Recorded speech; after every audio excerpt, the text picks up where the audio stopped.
तो बात करते हैं बच्चों आज की सीरीज का हमारा जो पहला क्वेश्चन क्या है। उपवास द्वारा शरीर का अंत या काया क्लेश के लिए जैन साहित्य में नाम मिलता है, जिसमें हमारे ऑप्शन दिए गए पदगुल, संलेखना, अनुवर्त, निजरा।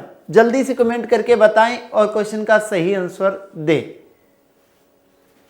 तो इसका हमारा सही आंसर बच्चों संलेखना। संलेखना यानी उपवास के द्वारा प्राण त्यागना।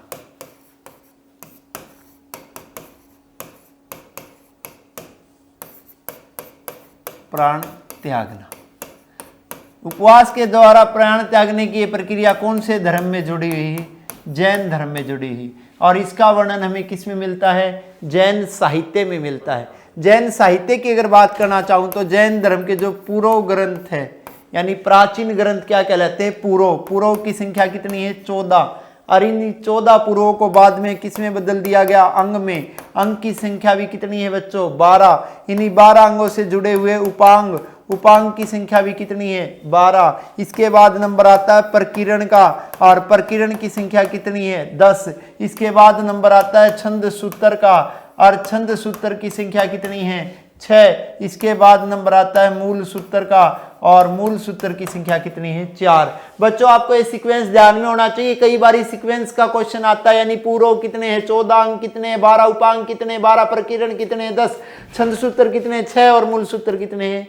4। यानी ये सब किसके अंदर आता है? जैन साहित्य के अंदर आता है। और जैन साहित्य में ये उपवास के द्वारा प्राण त्यागने की प्रक्रिया का नाम क्या है? संलेखना। और ये संलेखना के द्वारा जो प्राण त्यागे थे जैन धर्म में, सबसे पहले किसने त्यागे थे भाई?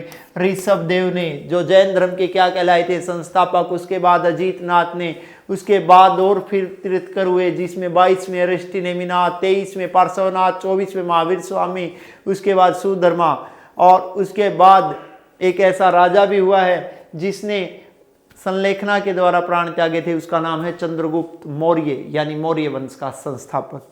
अब बात करते हैं अगले क्वेश्चन की। अगला क्वेश्चन, अजंता चित्रकला का संबंध है। जो अजंता चित्रकला का संबंध किससे बच्चों? जैन धर्म से, ब्राह्मण धर्म से, शासक धर्म से या बौद्ध धर्म से? जल्दी से कमेंट करके बताएं और क्वेश्चन का सही आंसर दें। यानी अजंता चित्रकला का संबंध किससे बच्चों? बौद्ध धर्म से। जो अजंता की गुफाएं हैं वो कहां पे पड़ती हैं? महाराष्ट्र में। और महाराष्ट्र के भी कौन से जिले में? औरंगाबाद जिले में। इन गुफाओं के बारे में की खोज, इन गुफाओं की खोज कब हुई थी? 1840 में। इन गुफाओं की खोज की थी मद्रास पुलिस के एक सिपाही ने। इन गुफाओं के बारे में लोगों को जानकारी कब मिली थी? 1843 में। किसके लेखों से? जेम्स फर्ग्यूसन के लेखों से। और इन गुफाओं में जो महात्मा बुद्ध के जीवन की किसका वर्णन है? जातक कथाओं का वर्णन है। और ये महात्मा बुद्ध की जातक कथाएं किसमें दी गई? खुद्दक निकाय में दी गई है। किसमें दी गई है? खुद्दक निकाय में दी गई। यानी ये जातक कथाओं से मेरा अभिप्राय यह है कि इसमें महात्मा बुद्ध के पहले के जन्मों का वर्णन किया गया है। क्लियर है बच्चों? अगला क्वेश्चन, निम्नलिखित में से कौन सी शाखा थेरवाद अथवा स्थाविरवाद के रूप में जानी जाती है? इसमें हमारे ऑप्शन है महायान, हीनयान, वज्रयान, तत्यान। जल्दी से कमेंट करें और क्वेश्चन का सही आंसर दें। तो कौन सी जानी जाती है बच्चों? हीनयान। हीनयान बोल दो, थेरवाद बोल दो, या स्थाविरवाद बोल दो, बात एक ही है। यानी ये बौद्ध धर्म की जो चौथी संगीति हुई थी वो कहां पे हुई थी? कश्मीर के कुंडलग्राम वन में।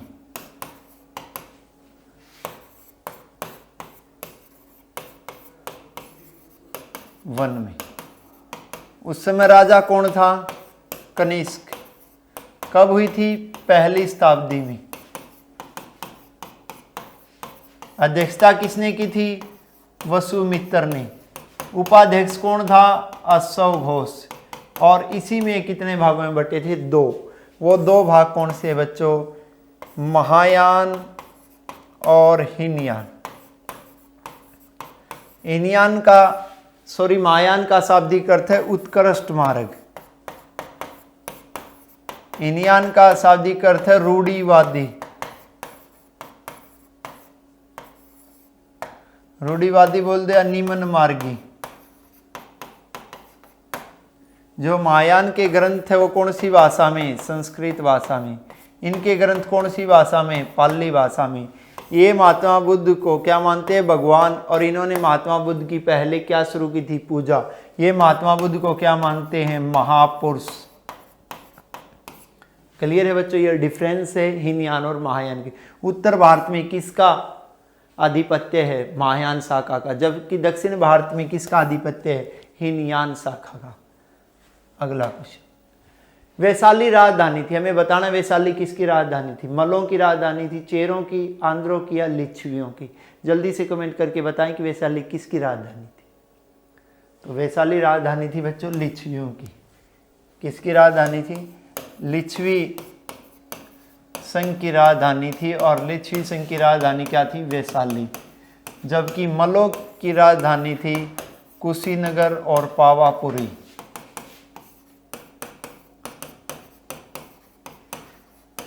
और उसके बाद चेरों की राजधानी थी वजी। ठीक है। आंध्र सातवाहन वंश क्या राजधानी रही है? महाराष्ट्र का प्रतिष्ठान। और यही इनका जन्म स्थान भी माना गया। इसके बाद बात करते हैं अगले क्वेश्चन की। वो गौतम बुद्ध ने अपना प्रथम प्रवचन दिया था, कहाँ पे दिया था? वैशाली में, सारनाथ में, कपिलवस्तु में, बोधगया में। जल्दी से कमेंट करके बताएं और क्वेश्चन का सही आंसर दें। तो इसका हमारा सही आंसर बच्चों कहाँ पे दिया था? सारनाथ। जो महात्मा बुद्ध ने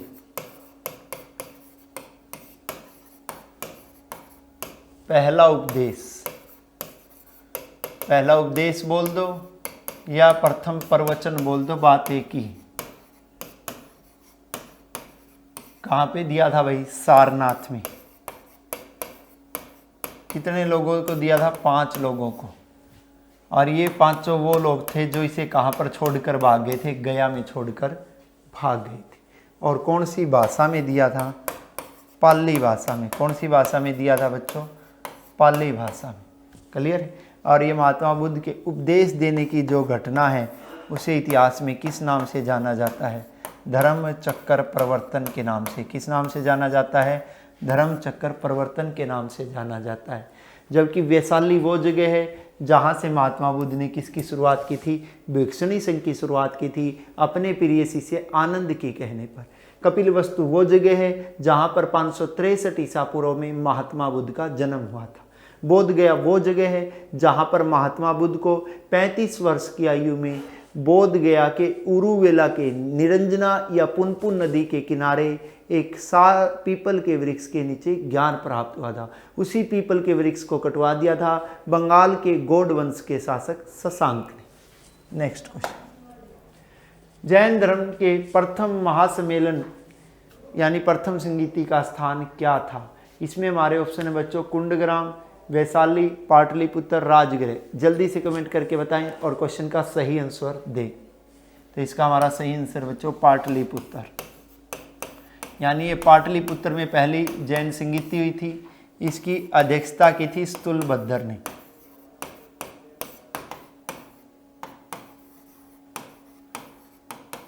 समय था इसका 322 से 298 ईसा पूर्व। 322 से लेकर 298 ईसा पूर्व। और इसी संगीति में कितने भागों में बट गए थे? 2। वो 2 भाग कौन से है भाई? श्वेतांबर और दिगंबर। श्वेतांबर का संस्थापक कौन है? स्थूलभद्र। दिगंबर का संस्थापक कौन है? भद्र बहाऊ।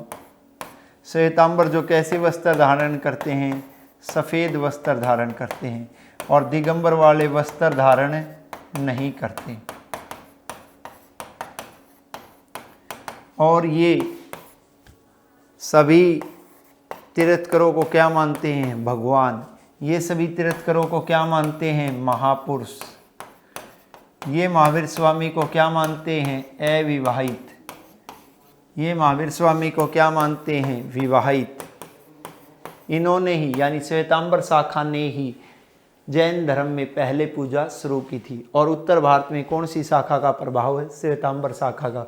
जबकि दक्षिण भारत में कौन सी शाखा का प्रभाव है? दिगंबर शाखा का।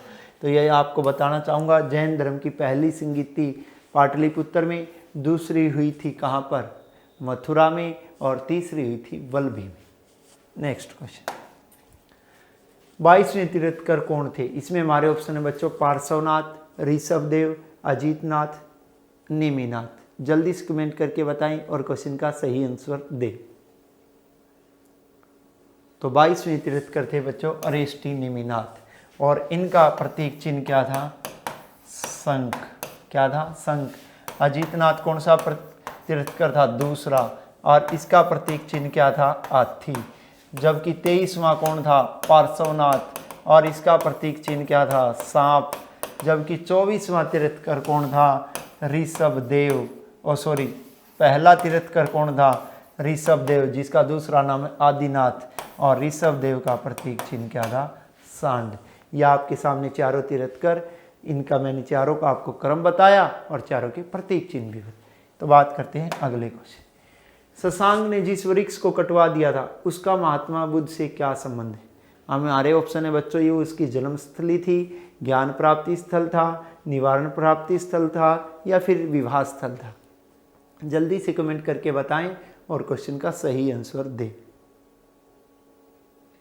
उसका क्या था बच्चों? ज्ञान प्राप्ति स्थल। शशांक कहाँ का राजा था? बंगाल का।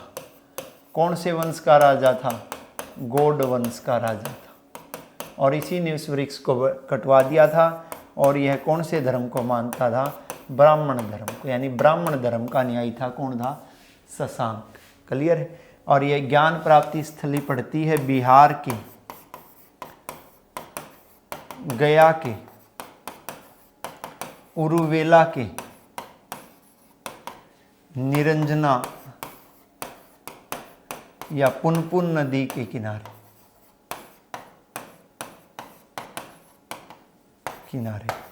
और यहाँ पर महात्मा बुद्ध को जो ज्ञान प्राप्त हुआ था कितने वर्ष की तपस्या के बाद?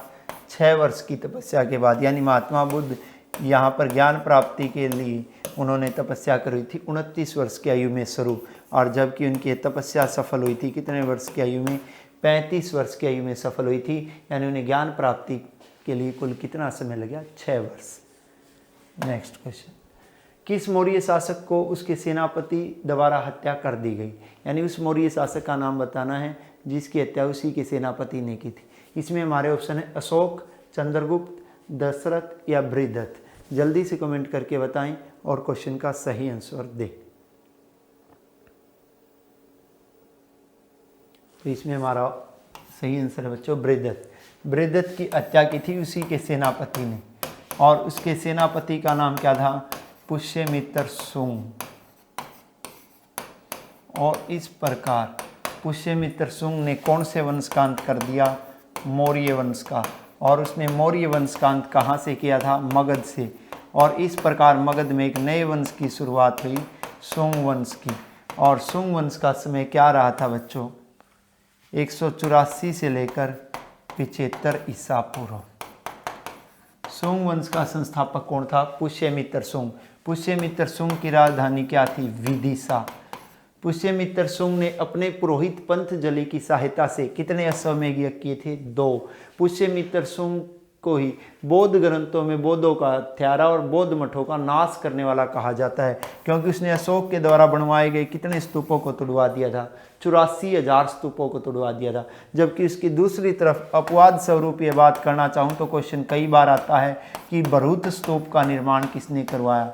तो भरूच स्तूप का निर्माण किसने करवाया? पुष्यमित्र शुंग ने। इसी पुष्यमित्र शुंग का उत्तराधिकारी था अग्निमित्र, और अग्निमित्र के ऊपर कालिदास की एक रचना है जिसका नाम है मालविकाग्निमित्रम। क्या नाम है? मालविकाग्निमित्रम। और शुंग वंश का अंतिम शासक था देवभूति। शुंग वंश का अंतिम शासक कौन था? देवभूति था। क्लियर। अगला क्वेश्चन, प्रांतीय शासन का सर्वप्रथम उल्लेख मिलता है, यानी जो प्रांतीय शासन का सर्वप्रथम उल्लेख हमें कहाँ से मिलता है? मौर्य काल से, गुप्त काल से, हर्ष काल से या सल्तनत काल से? जल्दी से कमेंट करके बताएं और क्वेश्चन का सही आंसर दें। प्रांतीय शासन का जो सर्वप्रथम उल्लेख मिलता है कौन से काल से मिलता है बच्चों? मौर्य काल से। और मौर्य का समय रहा है 322 से लेकर 184 ईसा पूर्व। और मौर्य में कितने शासक महत्वपूर्ण हुए? 3। पहला चंद्रगुप्त मौर्य, जो मौर्य वंश का संस्थापक था, जिसका समय रहा 322 से लेकर 298 ईसा पूर्व। इस चंद्रगुप्त मौर्य के बाद दूसरा शासक हुआ है बिंदुसार। बिंदुसार का समय था 298 से लेकर 273 ईसा पूर्व।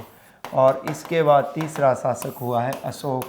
अशोक का समय था 273 से लेकर 232 ईसा पूर्व। ये 3 मोस्ट इम्पोर्टेंट शासक हुए हैं। कौन से वंश के हुए हैं? मौर्य वंश के। यानी ये मौर्य वंश के ये 3 इम्पोर्टेंट शासक हुए हैं। और मौर्य वंश का कुल टाइम पीरियड रहा 322 से लेकर 184 ईसा पूर्व। मौर्य वंश का उदय कहाँ पर हुआ था? मगध में। मगध को आज किस नाम से जानते हो? बिहार। ये मौर्य इसलिए कहलाए क्योंकि इनका प्रतीक चिन्ह था मयूर या मोर।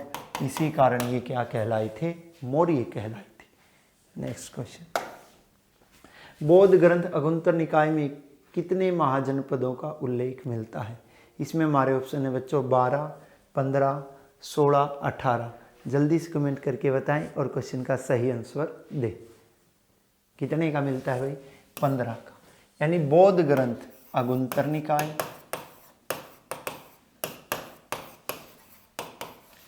में भी कितने महाजनपदों का वर्णन? 16। और जैन ग्रंथ भगवती सूत्र में भी कितने का वर्णन? 16। ये पहले वाला आपका बौद्ध ग्रंथ है और नीचे वाला कौन सा ग्रंथ है? जैन ग्रंथ। इन दोनों ही ग्रंथों से हमें 16 महाजनपदों की जानकारी मिलती है, जिसमें उत्तर में यानी नर्मदा नदी के उत्तर में कितने महाजनपद थे? 15। एक महाजनपद नर्मदा नदी की कौन सी दिशा में स्थित था? दक्षिण में। कौन सी दिशा में स्थित था? दक्षिण में। और जो दक्षिण में था उसका क्या नाम था? अस्मक। अस्मक जिसकी राजधानी थी पैठन या पोतन। और इन 16 महाजनपदों में सबसे शक्तिशाली महाजनपद कौन सा था? मगध। मगध की शक्तिशालीता के कारण थे जो लोहा निकाला गया था सबसे पहले कहाँ से निकाला गया था? मगध से।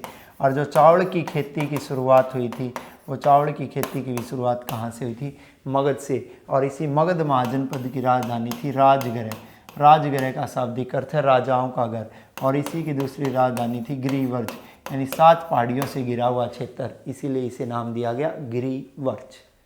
नेक्स्ट क्वेश्चन, बिंबिसार किस वंश का शासक था? इसमें हमारे ऑप्शन है हर्यक वंश, शिशुनाग वंश, नंद वंश या मौर्य वंश। जल्दी से कमेंट करके बताएं और क्वेश्चन का सही आंसर दें। इसका हमारा सही आंसर बच्चों हर्यक वंश। वैसे हर्यक वंश का संस्थापक था भाई बृहदत्त। कौन था भाई? बृहदत्त। क्लियर है? लेकिन वास्तविक संस्थापक कौन था? बिंबिसार। ठीक। नंद वंश का संस्थापक था महापद्म नंद। नंद वंश का संस्थापक कौन था? महापद्म नंद।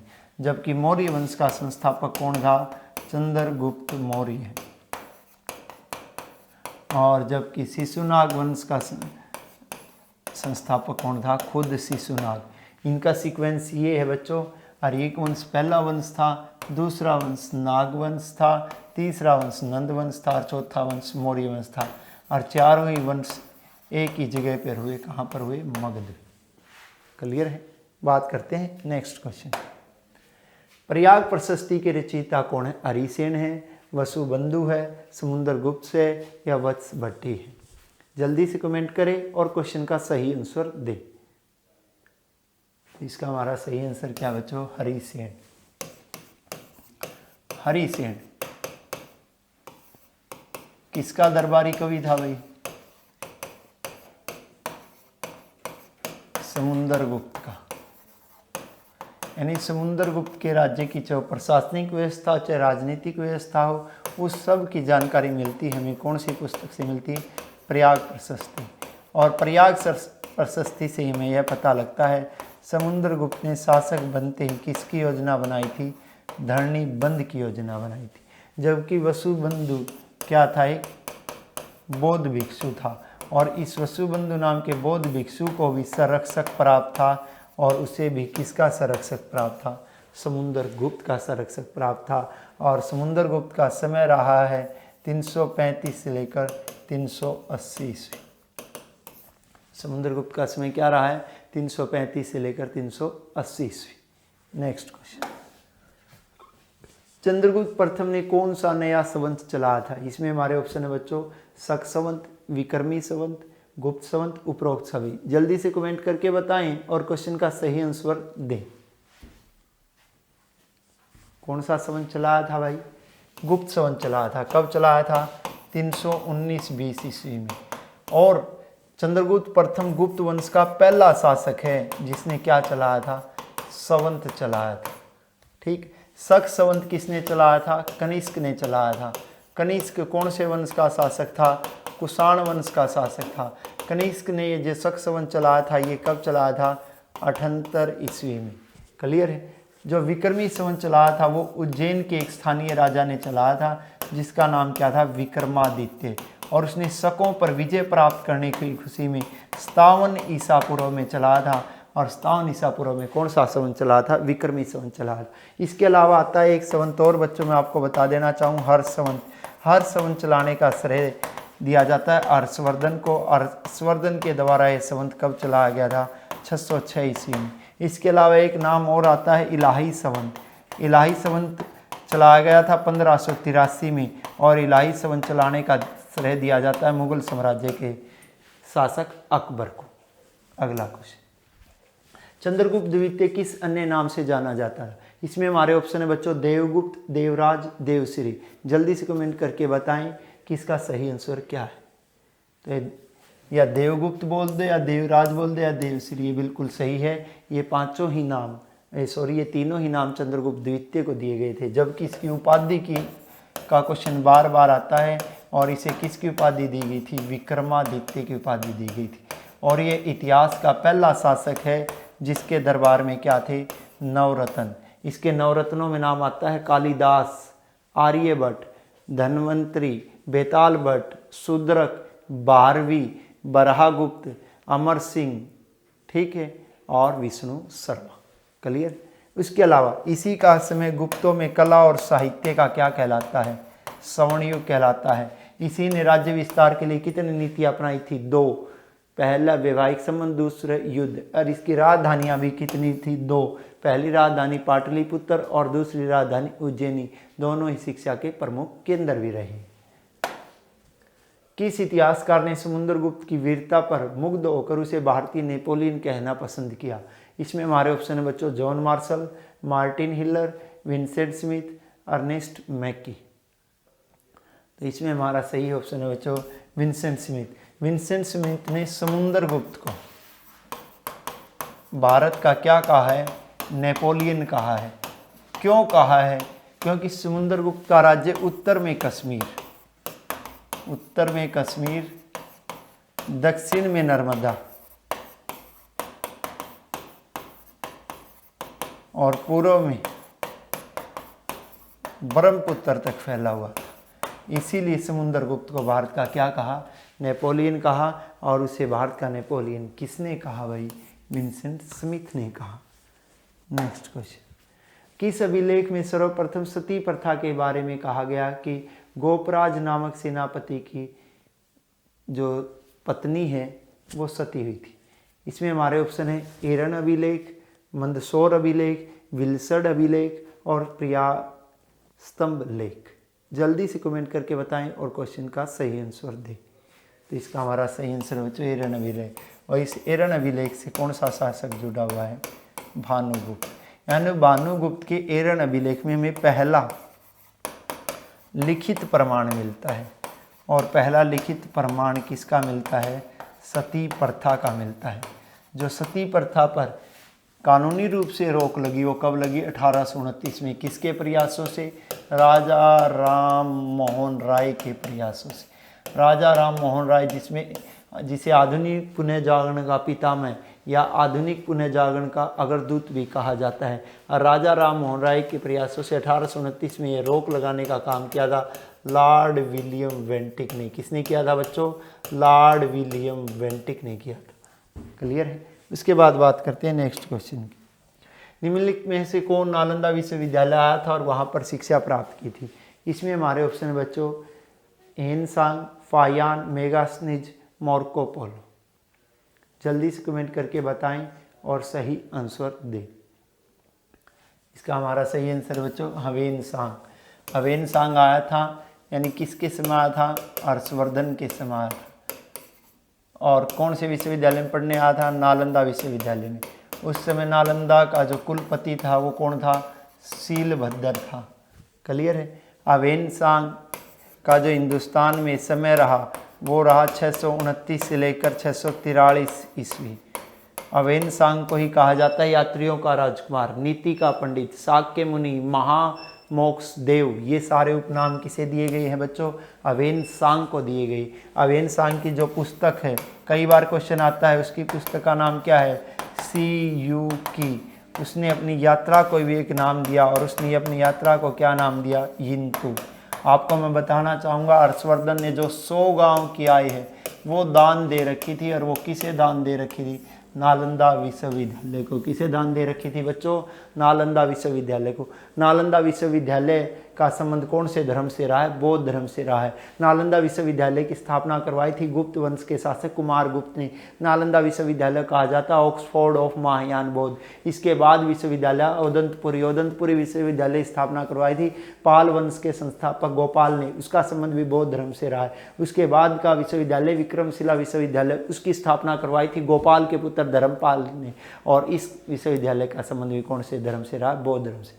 मेगास्नी, जैसा कि आपको पता है, चंद्रगुप्त मौर्य के दरबार में आया था, सेल्यूकस निकेटर का दूत था। फायान आया था चंद्रगुप्त द्वितीय के दरबार में, और मार्को पोलो भी विदेशी यात्री था। समुद्रगुप्त का पुत्र कौन था? इसमें हमारे ऑप्शन है बच्चों चंद्रगुप्त मौर्य, चंद्रगुप्त प्रथम का, चंद्रगुप्त द्वितीय का, अशोक का। जल्दी से कमेंट करके बताएं और क्वेश्चन का सही आंसर दें। समुद्रगुप्त पुत्र था, किसका था भाई? चंद्रगुप्त प्रथम का।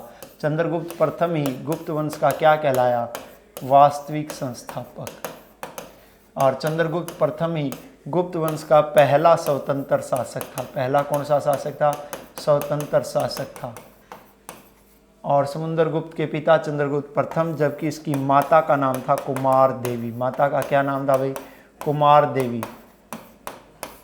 क्लियर है? और फिर चंद्रगुप्त प्रथम ने कुमार देवी और खुद के नाम और चित्र वाले क्या अंकित करवाए थे? सिक्के चलवाए थे। नेक्स्ट क्वेश्चन, फायान की यात्रा विवरण का क्या नाम है? इसमें हमारे ऑप्शन है बच्चों सीयूकी, यिंतु, फो, को की, फा, चियन। जल्दी से कमेंट करें और क्वेश्चन का सही आंसर दें। फायान की यात्रा विवरण का नाम है बच्चों फो की। फायान जो हिंदुस्तान में रहा था 399 से लेकर 412 ईस्वी, किसके दरबार में रहा था? चंद्रगुप्त द्वितीय, या जिसे इतिहास में कहा जाता है चंद्रगुप्त द्वितीय विक्रमादित्य। कहाँ का यात्री था? चीन का यात्री था। इसने समाज में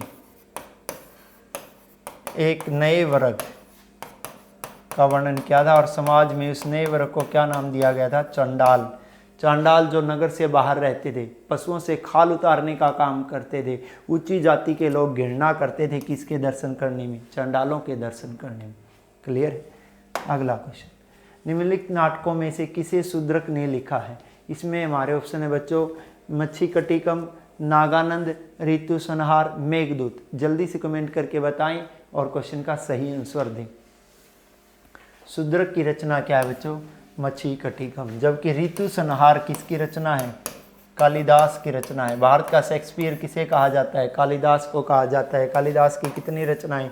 7 रचनाएं। ऋतु संहार, मेघदूत, कुमार संभव, विज्ञान शाकुंतलम, विक्रमोर्वशीयम, वाल्मीकाग्नि मित्रम। और मेघदूत भी आप सबको पता है किसकी रचना है? कालिदास की। जबकि नागानंद नाम का जो नाटक है वो किसके द्वारा रचित है? हर्षवर्धन। और हर्षवर्धन ने कितने नाटकों की रचना की थी? 3। नागानंद, प्रियदर्शिका, रत्नावली। इसी कारण हर्षवर्धन को साहित्यकार सम्राट कहा जाता है। क्या कहा जाता है भाई? साहित्यकार सम्राट। युगम समाधान का साक्ष्य प्राप्त हुआ है, इसमें हमारे ऑप्शन है मोहनजोदड़ो से, हड़प्पा से, लोथल से या रंगपुर से। जल्दी से कमेंट करके बताएं और क्वेश्चन का सही आंसर दें। यानी युगम समाधान का साक्ष्य कहाँ से प्राप्त हुआ है? लोथल से। लोथल कहाँ पे पड़ेगा भाई? गुजरात में। कौन सी नदी के किनारे पड़ेगा? भोगवा नदी के किनारे पड़ेगा। यहाँ पे खुदाई कब हुई? 1955 में हुई। खुदाई करता का क्या नाम है? रंगनाथ राव। क्या नाम है भाई? रंगनाथ राव। लोथल से एक तो हमें मिला युगम समाधान, उसके अलावा क्या मिली? नाव। उसके अलावा हमें क्या मिला? यहाँ से गोदीवाड़ा। उसके अलावा हमें यहाँ क्या मिला? हाथी दांत का पैमाना। उसके अलावा हमें यहाँ पे क्या मिला है? माप तोल की इकाई का प्रमाण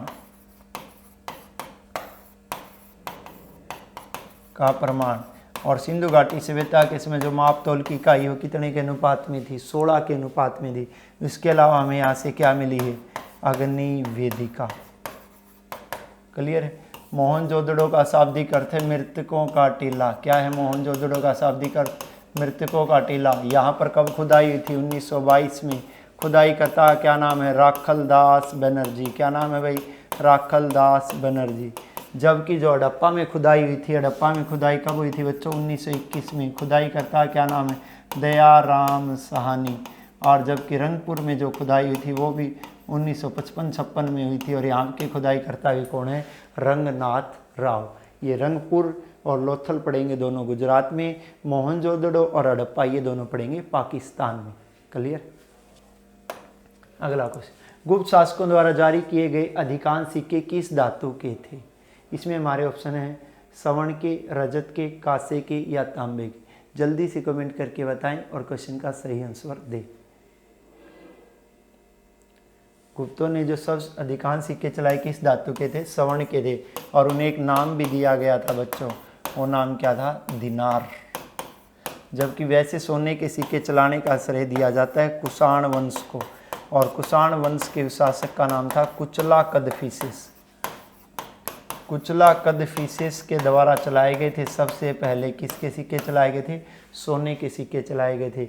और सबसे शुद्ध सोने के सिक्के चलाने का श्रेय गुप्त वंश को दिया जाता है। और उन सोने के सिक्कों को क्या नाम दिया गया? दिनार नाम दिया गया। अगला क्वेश्चन, समुद्रगुप्त पुत्र था, ये आप सबको पता है। किसका पुत्र था? चंद्रगुप्त। मैं इसका ऑप्शन का डिस्कस ही नहीं करूंगा आप लोगों से, आप लोगों ने ही कमेंट करके बताना है, क्योंकि ये क्वेश्चन मैं आपको करवा चुका हूँ। ये आपका इसके साथ ही होमवर्क भी चल रहा है। नेक्स्ट क्वेश्चन, किस हड़प्पा स्थल से एक नगर के ऐसे असामान्य विन्यास के चिन्ह मिलते हैं जिनमें एक ही किले के अंदर बस्तियों के 3 अलग अलग सीमांकित क्षेत्र सम्मिलित है? इसमें हमारे ऑप्शन है कालीबंगा, लोथल, बनावली, धोलावीरा। तो जल्दी से कमेंट करके बताएं और क्वेश्चन का सही आंसर दें। इसका हमारा सही आंसर है बच्चों धोलावीरा। धोलावीरा का शाब्दिक अर्थ है सफ़ेद कुआं। धोलावीरा पड़ेगा आपका गुजरात में। यहाँ पे 1967-68 में जो उत्खनन किया वो किया जगपति जोशी ने। 1990-91 में जो उत्खनन किया वो किया RS विस्ट ने। एक तो यहाँ से हमें जल संरक्षण प्रणाली मिली। क्या मिली है? जल संरक्षण प्रणाली, यानी रेन वाटर हार्वेस्टिंग सिस्टम का प्रमाण मिला। उसके अलावा यहाँ से हमें किसका साक्ष्य मिला? स्टेडियम का साक्ष्य मिला। उसके अलावा धोलावीरा की खासियत है कि इसका जो नगर था कितने भागों में बटा है? 3 भागों में, उचला शहर, मध्यम शहर और निचला शहर। जबकि बात करना चाहूँ लोथल की, तो लोथल एक ऐसा था जो सिर्फ कितने भाग में था? 1 भाग में। बाकी सिंधु घाटी सभ्यता के जितने भी नगर हैं सारे नगर कितने भागों में बटे हुए थे? 2 भागों में। वो 2 भाग होते थे पूर्वी भाग और पश्चिमी भाग। पश्चिमी भाग में निवास करता था उस समय का शासक, जिसे क्या कहा जाता था? पुरोहित। और उसी में होता था पुरोहित का क्या? दुर्ग। दोनों भागों को अलग करने के लिए बीच में क्या थी? दीवार। पूर्वी भाग जो अधिक क्षेत्र में फैला हुआ था और उसमें निवास करती थी उस समय की प्रजा। ये आपको सूची दी गई है, यानी सूची 1 को सूची 2 से सम्मिलित कीजिए और नीचे दिए गए कूट से सही उत्तर का चयन कीजिए। हमें बताना है कि कौन सा कहाँ पर पड़ता है, यानी जो कालीबंगा है वो कहाँ पे पड़ेगा भाई, राजस्थान में।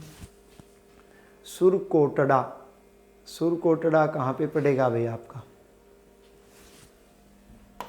भुज में। बनावली आपका कहाँ पे पड़ेगा, हरियाणा में।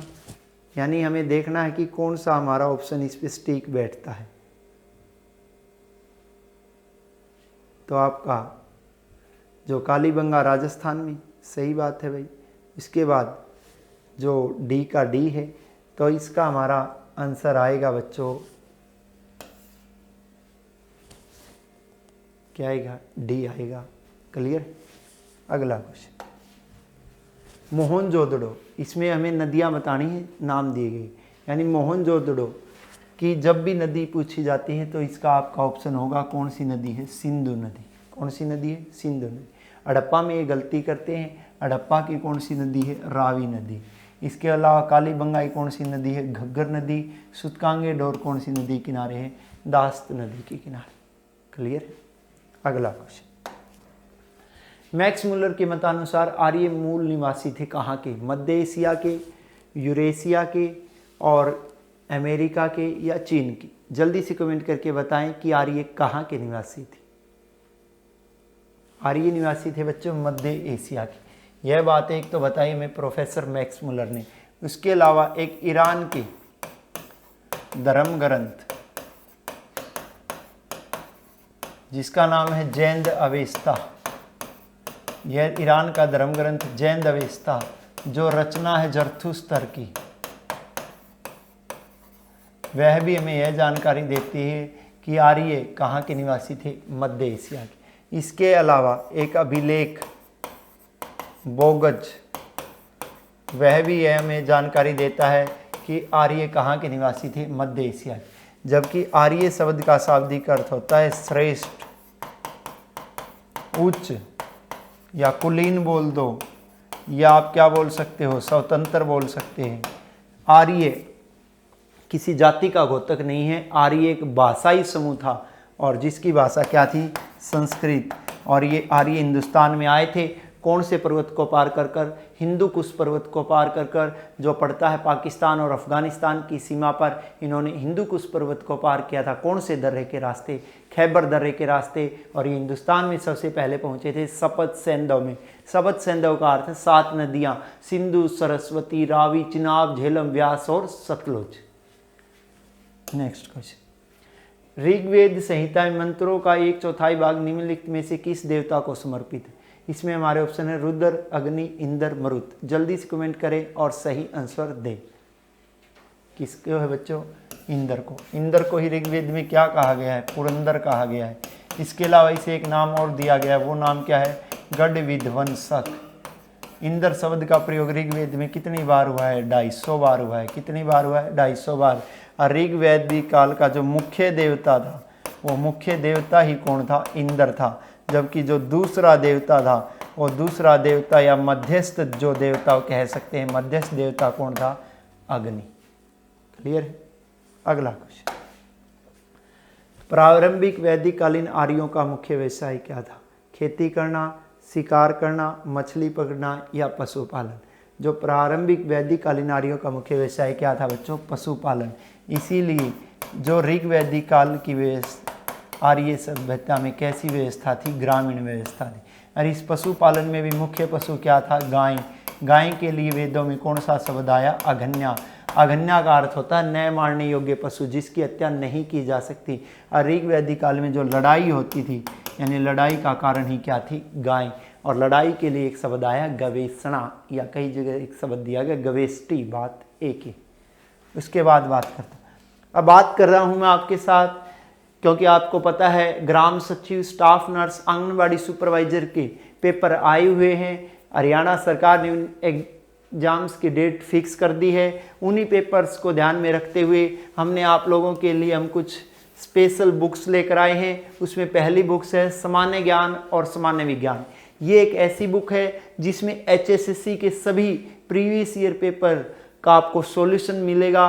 और वो प्रीवियस ईयर पेपर का सॉल्यूशन कौन कौन से सब्जेक्ट का मिलेगा। देखिए बच्चों, इसमें आपको history, political, economics, geography, bio, physics, chemistry, यानी इन 7 सब्जेक्ट के 2000 से ज़्यादा क्वेश्चन विद एक्सप्लेनेशन दिए गए हैं इस बुक में।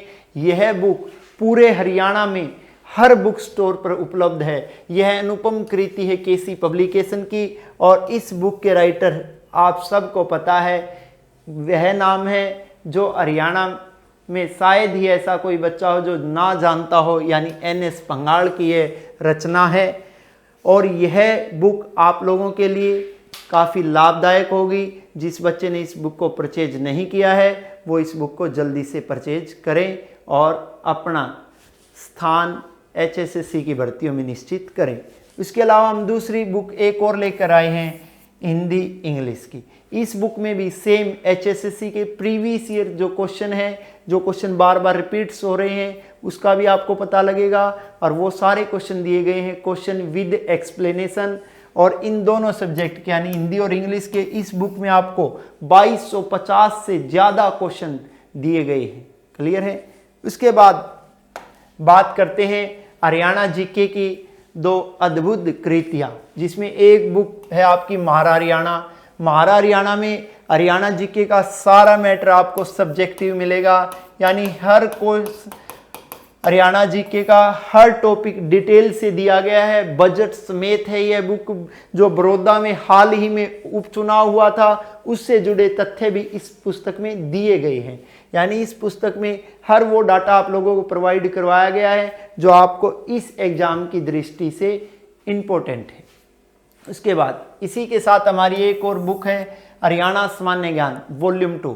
इस वॉल्यूम 2 में HSSC के हरियाणा जीके के जितने भी HSSC के अलग अलग एग्जाम्स में क्वेश्चन आए हैं वो सारे क्वेश्चन विद एक्सप्लेनेशन दिए गए हैं। और इसके अलावा अगर आप कोई भी ऑनलाइन कोर्स परचेज करना चाहते हैं, हमने HSSC के, दिल्ली पुलिस के, HTET के, यानी जो आगामी परीक्षाएं हैं उन्हें मद्देनजर रखते हुए हर तरह के कोर्स लॉन्च कर रखे हैं। उसके लिए आप हमारी ऐप डाउनलोड कर सकते हैं और हमारी ऐप का नाम है KC ऑनलाइन क्लासेज। ये ऐप आप कहाँ से डाउनलोड कर सकते हैं? ये ऐप आप प्ले स्टोर से डाउनलोड कर सकते हैं। अगर इसके रिगार्डिंग या बुक्स के रिगार्डिंग आपको कोई भी समस्या है तो आप इस नंबर पर कॉल कर सकते हैं 97 82 170, या फिर आप कॉल कर सकते हैं 97 82 172 पर। यानी इन दोनों में से आप किसी भी नंबर पर कॉल कर सकते हैं। अगर यह बुक आपको आपके शहर में नज़दीकी बुक स्टोर पर नहीं मिल रही है तो आप इस बुक को ऑनलाइन ऑर्डर भी कर सकते हैं। किस पर? Mega book store. किस पर ऑनलाइन ऑर्डर कर सकते हैं बच्चों? megabookstore.in पर आप इस बुक को ऑनलाइन ऑर्डर भी कर सकते हैं। तो आज की हमारी ये वीडियो यहीं पर कंप्लीट होती है। धन्यवाद।